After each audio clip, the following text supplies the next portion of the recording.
Okay, hello everyone. You may have noticed I dimmed the lights in the background. Some people were complaining that the spotlights in my study are very glaring, so I tried to shut off some of those lights, and hopefully it's a more pleasant viewing experience.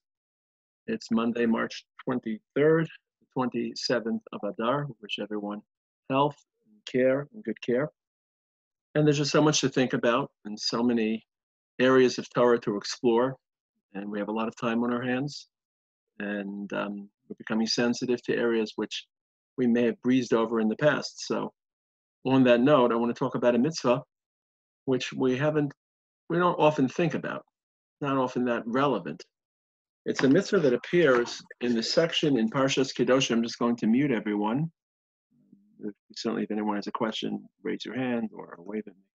So it's a very interesting mitzvah, which is listed in Parshas Kedoshim. Parshas Kedoshim is probably the most saturated section of Ben Adam Lachavero.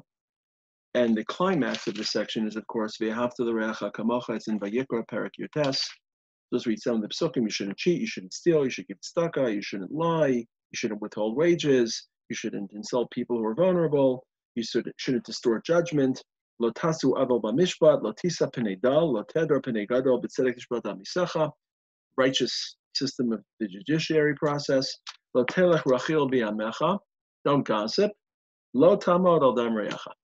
Nor should you stand by idly when your friend is in danger.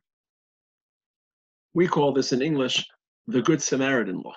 There actually are laws in certain countries, not in all countries, that you have to take other people's well-being, and certainly the well-being that can yield or in some ways prompt hazards, life-threatening hazards, that's your responsibility. You can't stand idly by, which in many cases contradicts a pure democracy. Pure democracy is, I'm not responsible. Hashomer achi anochi, the very, very harrowing words of Cain. I'm not responsible for my brother. Why should my freedom be limited by your needs? In Israel, there is a Good Samaritan law. In many European countries, there is a Good Samaritan law. And it all stems, of course, from this pasuk. And this is something we're all jointly experiencing. Our quarantine, especially people that are younger, people that are healthier, it's because we have to take into account the larger connotations and the larger consequences of public health and health administration. Now, what's interesting about the process is that the Rambam lists the halacha of lo samod al dam reacha very prominently in the laws of Rotseach and Shmiras Nefesh, which are the laws in the section of Nezikin. Remember, there are 14 sections in Yad Chazaka, which is why it's referred to as Yad Chazaka. Yad is the gematria 14. There are 14 sections. There's a section called Nezikin. One of the subsections of Nezikin talks about murder. And in the early stages of his description of murder, the Rambam describes someone who allows someone else to die without intervening. So the Rambam ratchets up the severity of Lo Samad Al Dam Recha. We're going to explore it tonight, halachically and conceptually, where it comes from, what it has to do with our crisis. But according to the Rambam, Lo Samad Al Dam Recha, we would have thought it's part of the world of an Adam Lachavero. V'ahavta l'reacha kamocha. Don't tell gossip. Don't cheat. Don't steal. Don't lie. Don't distort judgment. It's part of that world of an ethical society. And if that were true, the Rambam would catalog the halacha of Lo Tamad Al Dam Reacha, where he catalogs all the other halachas of Ben Adam Lachavera, which is of course Hilchos Avel, where the Rambam inserts the laws of V'ahavta l'reacha kamocha. He doesn't. He reinserts it, or he clips and pastes it out of the laws of Ben Adam Lachavero, and he inserts it into the halachas of Hilchos Rotzeach V'Shmiras Nefesh, which of course gives it a certain gravitas that we'll talk about tonight. Okay, what are the examples of Lo Samad Al Dam Reacha which the Gemara cites? So the Gemara cites, the primary Gemara is in Sanhedrin Daf Ayin Gimel. Interestingly enough, the three cases, and it's not as if the Gemara is trying to cover all cases, it's quoting three general cases, they all resonate very deeply with us and with the people who are suffering. Gemara says, Minayin leroes chavero shetovea benahar. He's drowning. I don't know how many of you have seen the video of the person in Miami, the head of Hatzalah, I think his name's Eli Beer, and he was sent a video for people because he's been put on a respirator, and I'm sure it's pretty characteristic. People feel that they can't breathe and they're drowning and their lungs are full of water. They can't get the basic oxygen they need to live. So someone's drowning, you have to help him. Someone can't breathe, basic need to breathe. Or the second case where we have to intervene, the Gemara says, Oh chaya gira aso. The animals, the wild animals are attacking him or dragging him away. I don't think people are suffering wild animals, but I think we're all thinking a lot about where this virus began. And normally HaKadosh Baruch Hu creates boundaries and divisions between the animal kingdom and human civilization. We feel as if those boundaries have been removed, and all of a sudden this innocuous virus, which just normally hangs out, very, very, very happy to hang out in the animal kingdom and not cause too much death and human plague, is all of a sudden leapt over and made the leap over. So we feel as if something from the animal kingdom is threatening us and is causing us such consternation. And then the final case the Gemara talks about is Olistim Bayim Alav, or there are people who want to take his money and steal from him. And I think in addition, there are 300,000 people, probably more, that have been undocumented, that are suffering the medical strain. But everyone's going to suffer at some point the financial strain, total financial collapse of our world, and it's just a new reality and we're facing. So there are people who are suffering financially, people who are literally suffering. All the cases which the Gemara tells us, we must intervene. So if you see an animal dragging someone away, you see being threatened by animals, see him drowning, see a person who's going to be attacked by listim, you've got to intervene. And of course, in all cases, there's a threat of death. What's interesting is that these are the three cases that the Gemara talks about Lo Samad Al Dam Reacha. The Sifra, which is a Medrash to Vayikra, quotes another case, and I think this is very relevant for the coronavirus. What happens if you are an aide and you have information that could possibly help someone retrieve and restore their money, and you're Kovei, I don't want to say aiders, I don't want to come forward, I'd rather not testify. So the Gemara actually applies Lo Samad Al Dam Reacha to withholding aidus. They're not providing the witness and the testimony necessary for someone to retrieve their money. Now, what does this add to the whole mix of Lo Samad Al Dam Reacha? There's an element of Lo Samad Al Dam Reacha which isn't just immediate. All the cases in the Gemara were immediate. I see an animal about to attack a person. I see a person drowning and gasping for air. I see a person being confronted by thieves. They've got to intervene in that moment. But what if the danger facing that person, or even the inconvenience of losing his money, what if that's more long-term? What if I have to take actions today to flatten the curve, as we say, to worry about 2 weeks from now? That's something which people have a hard time. Everyone passes someone on the street, see someone chas v'shalom fainting, having some other medical illness, or someone attacking them, we don't feel the adrenaline rush. We don't feel like it's our duty to step in and to respond. But now we're being asked to think long term. Long term, we have to take difficult measures now so that people will have hospital beds and ventilators down the line. And that's part of the mitzvah of L'Saman Al Dam Reyacha. Kadosh Baruch Hu expects us not just to leap in and intervene in the immediate sense. Kadosh Baruch Hu expects us to have long-term considerations. I can't run away from Adis because one thing will lead to another person will lose his money. So it's an interesting sifra, adds an element that the Gemara doesn't really add.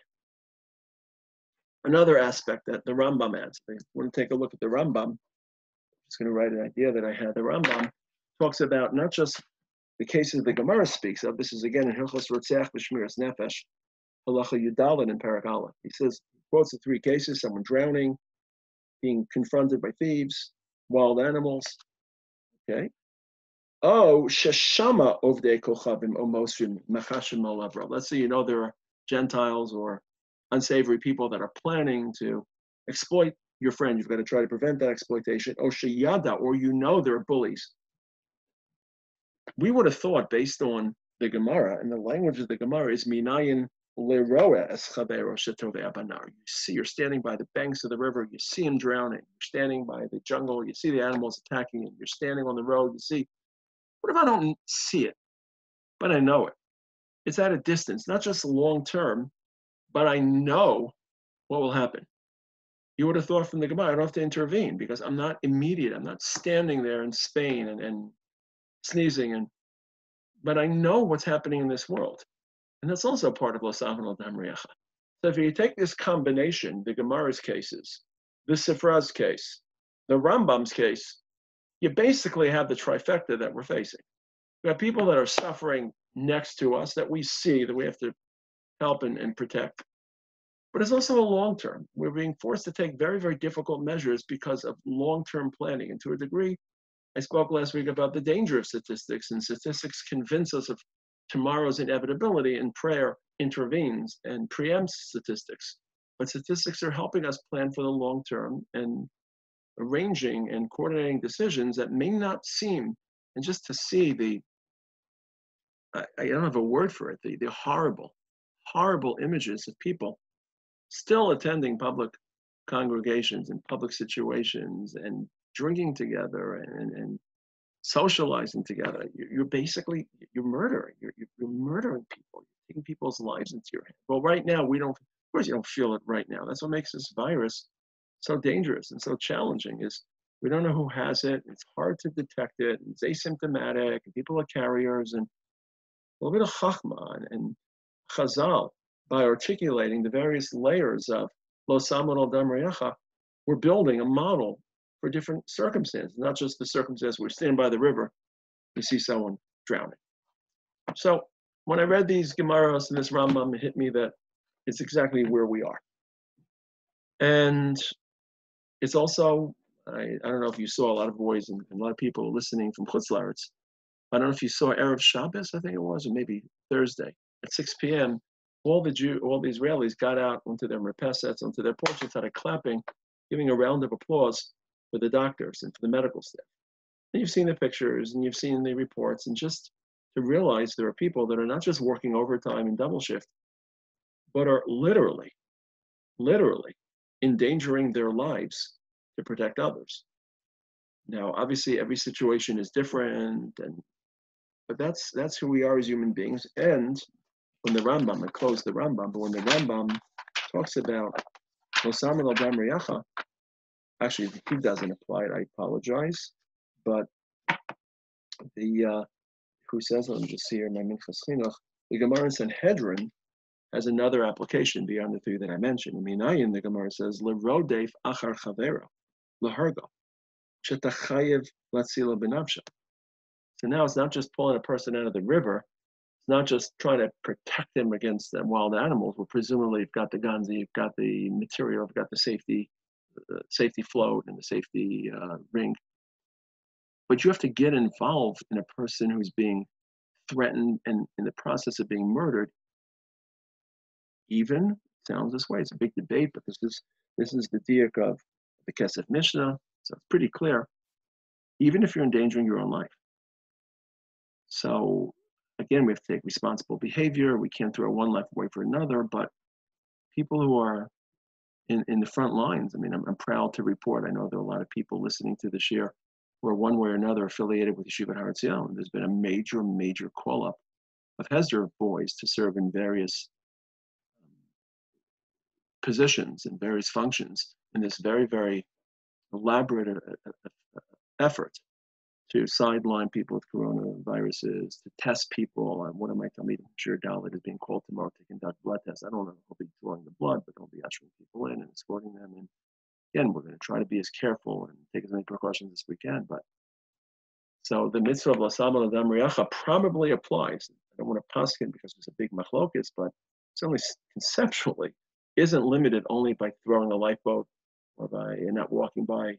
And I don't know if that would apply to the Good Samaritan law. I think in most countries, the Good Samaritan law doesn't obligate you to risk your life. But Lasam Adam Riacha probably does. Okay, let's move on to some of the reasons for Lo Samad Adam Riacha. Why does this mitzvah delivered? And see what we can learn from some of the reasons the Tamei HaMitzvos. So the two Tamei HaMitzvos that we'll study today are the Chinuch, that he delivers two reasons, as well as the Rambam. Okay, the Chinuch, when he writes the Shoresh, and in every mitzvah, this is the mitzvah Reish Lamed Zayin.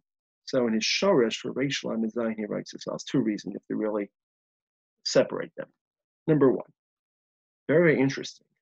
Kimoshe yatzil ha'echad es chavero, kein chavero yatzil oso.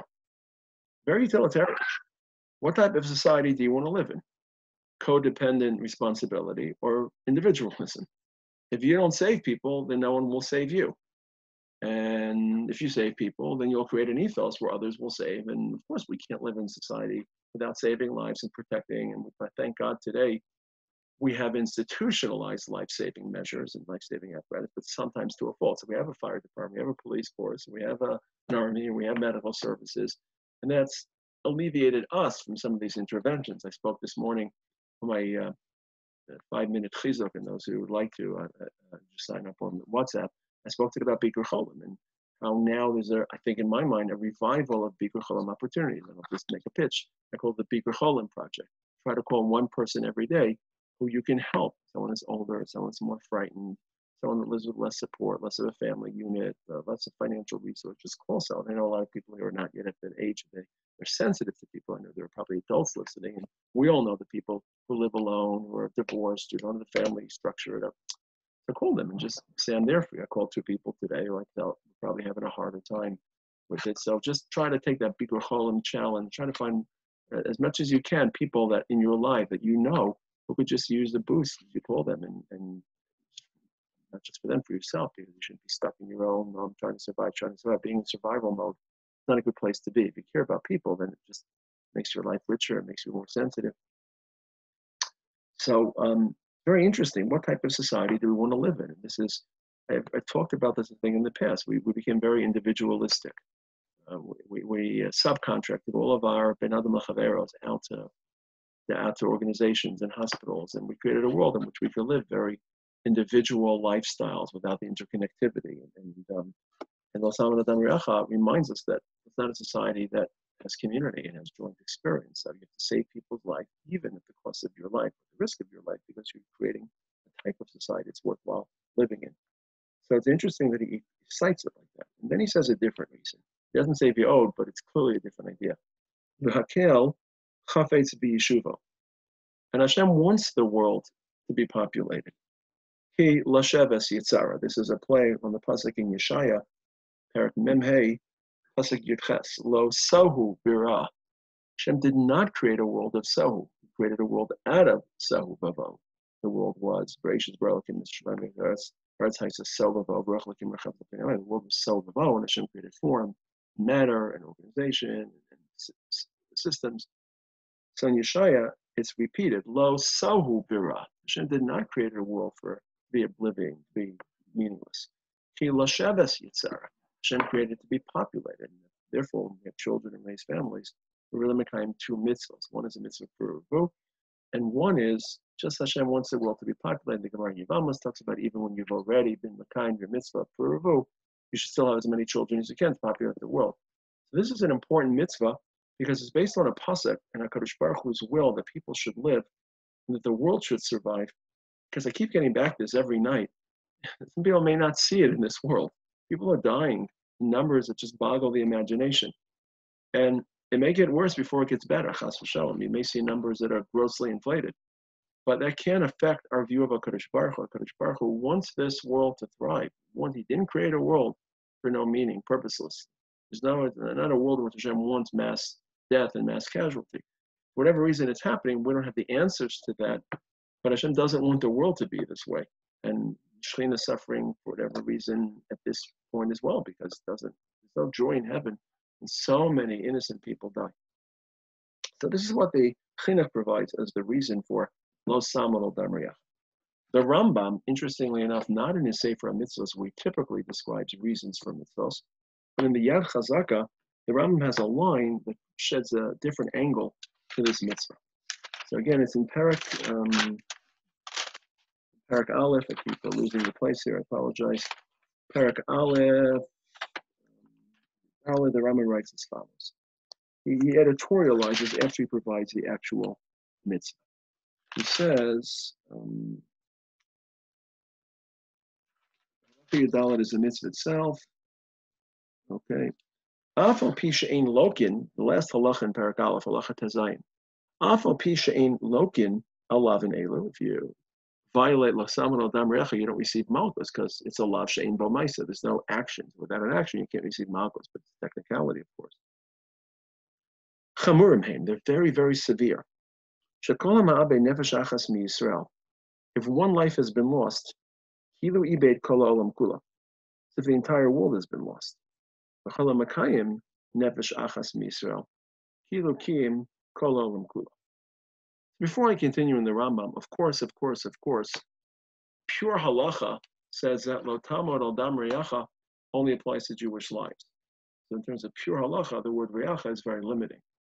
Of course, there's the well-known me'iri that all the limitations against Goyim may not apply today, because Goyim today are more civilized and they're monotheistic and they're less barbaric than in the past. But outside of the halachic discussion, not every value has to be streamed through the halachic conversation.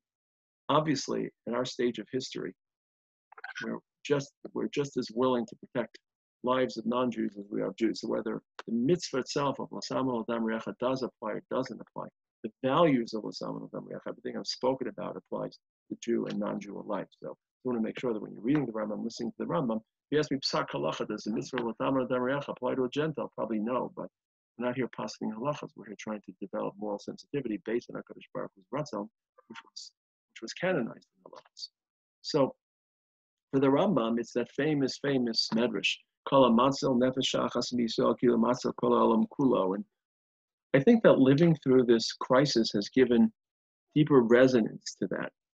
On the one hand, it's really true. One person started this epidemic. It's an incredible thought about responsibility and the ability to change the world, and in this case, to ruin the world. It wasn't devious, it wasn't mendacious, but your actions have ripple effects. Sometimes we feel like we live in a world that's very static. And so maybe part of the takeaway is that if one person can wreck the world through irresponsible behavior or through unscrutinized behavior, I don't know the person, and he may have been an upstanding person, that also means that one person can change the world and can improve the world. And it's a very, as strange as it sounds, it's a very empowering concept. It's hard to think of a plague as empowering, but just think about millions of people whose lives have been altered by a decision of one. So we'd like to think that we have the same ability to change the world morally and constructively. I think also,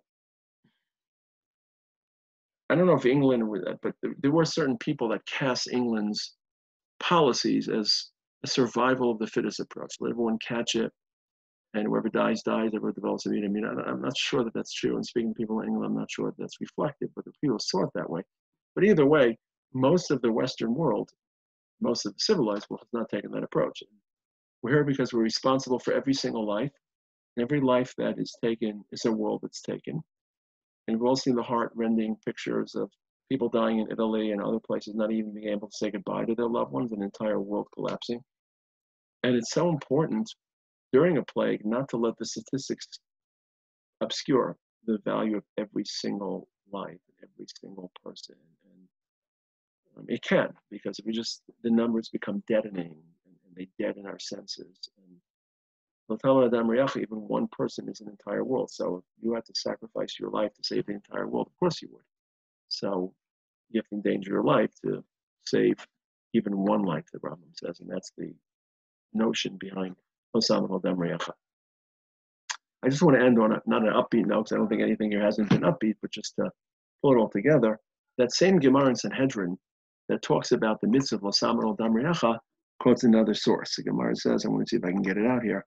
Gemara says, why do you even need Osama al Damriyacha? You should be able to obligate this mitzvah of Hamehacha Naf, because the Gemara in Sanhedrin, just because I know some people are yearning to hear Gemara language after all this Zoom Sichot. Hamehacha Naf, because it learned that from Osama al Damriyacha Mehasam Naf. It's learned out basically from Hashavas Aveda. If I have to return your item to you, of course, I've got to save your life. So the Gemara says, well, if we just learned the mitzvah of saving another person's life, Hashavas Aveda would be limited by certain parameters. By applying this new pasuk, the Torah broadens it even beyond the limited parameters of Hashavas Aveda. Whatever the Gemara says, you have to pay money, spend money. So Osama al Damriyacha is a mitzvah. It's a separate autonomous mitzvah, but it also stems from Hashavas Aveda. And think of our hopes for Hashavas Aveda. What have we all lost over the last couple days and weeks? Well, we've lost our social experiences. We've lost probably a good chunk of our fortune, of our resources. We've lost our jobs. In many cases, we're no longer being employed in Israel. A lot of people have been sent onto what's called chalat. Chalat is chufsha lelo tashlumin. Basically, it allows you to collect unemployment, and the government is actually encouraging organizations that can no longer function under limited parameters. It's actually encouraging people to fire their workers so that they can be suitable for unemployment. It's a very different perspective or strategy than I think is happening in some countries. It's just opening their pockets and throwing as much money as possible. A lot of economists are saying it's foolhardy because it's going to last a while, so we have to invest in infrastructure and rather than just throw money at people and cause rampant inflation. Anyway, I'm not an economist. I don't know what the real solution is.